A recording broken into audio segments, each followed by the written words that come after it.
pay attention to the posture behind these villains, because there's a specific reason they all sit so perfectly. A reason so powerful yet unnoticed by most of you. So as someone that studied hundreds of villains, today let's break down the body language behind these villains so we can learn what their perfect posture actually means.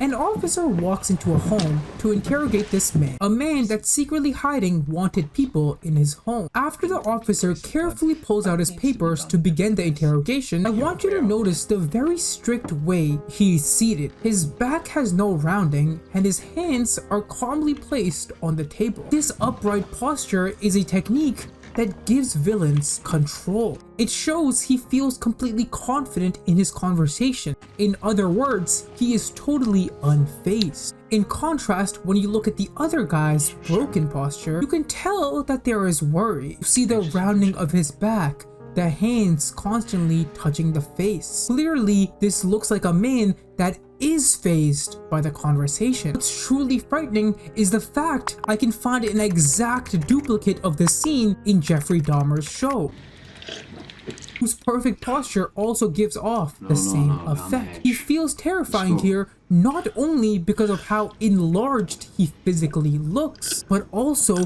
because his posture is too perfect in comparison to the boy. It tells us a lot about his character, how he's so different from ordinary human beings. It also shows his lack of sympathy. He's unable to show any regard or sympathy for this innocent boy that's being pressured to drink, which once again ties to the central theme of being unfazed. We can even head into the Korean productions, and you'll notice the exact same fascinating pattern.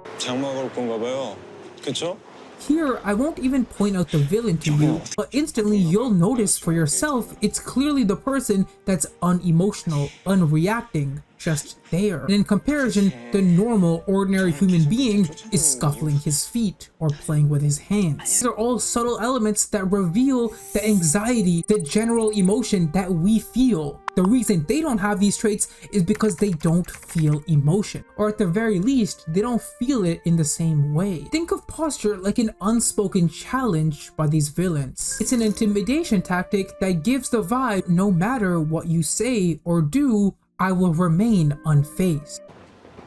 If instead we discuss villains that don't strive for this perfection, you'll notice these are the same ones that are actually very chaotic, lousy, impulsive. They don't have that self-control that makes these villains great. And don't get me wrong, these lunatics do have their own place, but I believe the emotionless type of villain is much more impressive because they can terrify us without the addition of all these exaggerated movements. But here's the even crazier part. What if I told you there's an even darker reason behind this perfect posture? And to understand it, let me now explain how villains don't just stand perfectly, they actually move perfectly.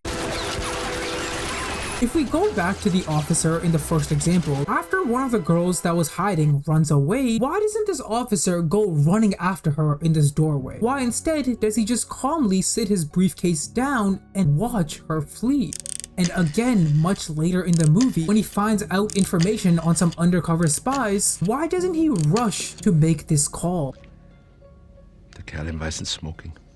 Isn't this a matter of urgence? Well, what both instances should tell you is the fact this villain is confident in his work. He knows the job will get done no matter the pace. And that is the source of these villains' composed body language. You might not have noticed this, but this is exactly why you notice all these slashers move at this slow pace. Even when their target is right in front of them, you'll never see them pick up the pace because they believe that kill is already theirs. And walking their victim down in this slow, robotic way, it feels so much more powerful to them. Because at the end of the day, they're just psychos driven by ego. In fact, even if we step away from murder itself, this slow movement, even in a casual setting, actually signifies how these villains are careless.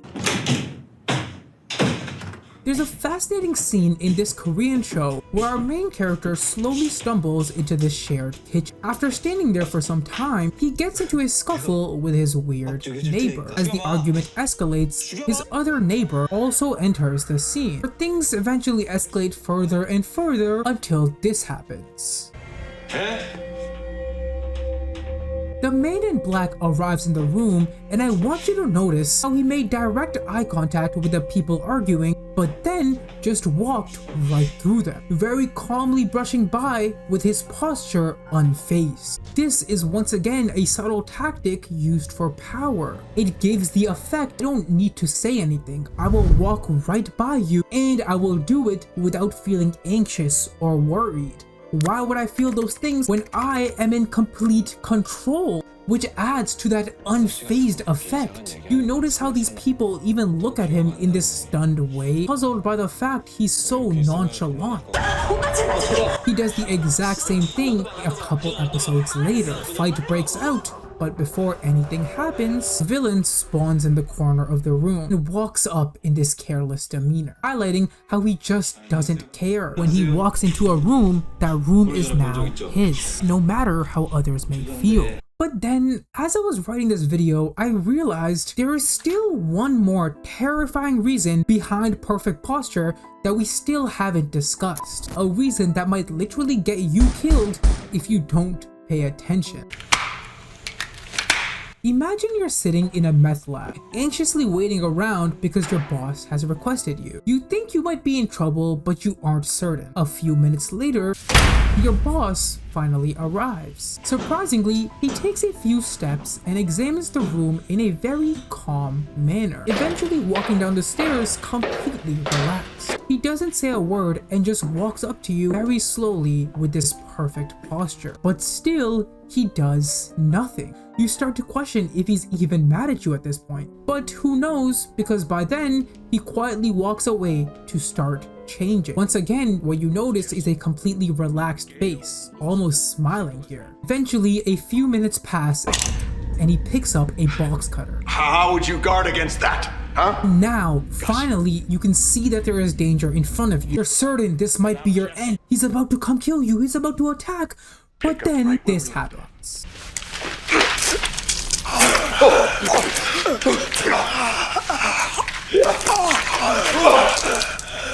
Pay attention to what just happened. If we now look at it from the gray shirt's point of view, why was he caught so off guard? Why didn't he suspect that he was the one who was gonna die? Well, it's because the villain showed nothing. Not once is there an angry face, an impulsive movement. So you start to genuinely feel safe, like everything is gonna be okay. And that false sense of safety is the most dangerous part. Even if you were in the same room with a villain that moved like this, you could never tell me his exact motives or what he's thinking or when he might actually strike. And I hope you're starting to see perfect posture doesn't only give you power, but it also makes you impossible to read. This makes for a much more terrifying encounter when compared to the typical villains whose intentions are very obvious. The villains who clearly show anxious movements, erratic behaviors, and ladies and gentlemen, that is why a villain has perfect posture. And so if you like this acting review, I'm sure you'll love this playlist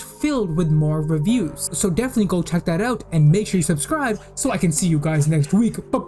Deuces!